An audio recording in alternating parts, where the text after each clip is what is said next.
नमस्कार, मी श्रद्धा. आपण पाहत आहात अमरावती सिटी न्यूज. मित्रांनो, अमरावतीत तासाप्रमाणे पैसे आकारून प्रेमी युगलांना अश्लील चाळे करण्यासाठी जागा उपलब्ध करून देणाऱ्या राजापेठ ठाण्याच्या हद्दीतील 2 कॅफेसह छत्री तलाव परिसरात भरोसा सेलने शनिवारी 21 जून रोजी दुपारी धाड टाकली. या कार्यवाहीत अश्लील वर्तन करताना 13 तरुण तरुणींना पकडण्यात आले. मित्रांनो, या 13 तरुण तरुणींविरुद्ध महाराष्ट्र पोलीस प्रतिबंधक अधिनियमान्वये कार्यवाही करून त्यांना त्यांच्या पालकांच्या स्वाधीन करण्यात आले.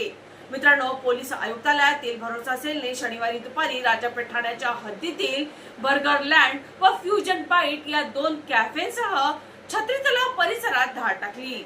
दोन्ही कॅफेमध्ये तासाप्रमाणे पैसे आकारून प्रेमी युगलांना स्वतंत्र कॅबिन उपलब्ध करून देण्यात आल्याचे निदर्शनास आले. त्यावेळी या 2 कॅफेमधील कॅबिनमध्ये 4 युगल अश्लील वर्तन करताना आढळून आले.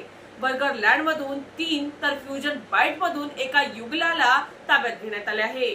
त्याचप्रमाणे छत्री तलाव परिसरातूनही काही तरुण तरुणींना अश्लील वर्तन करताना ताब्यात घेण्यात आले आहे.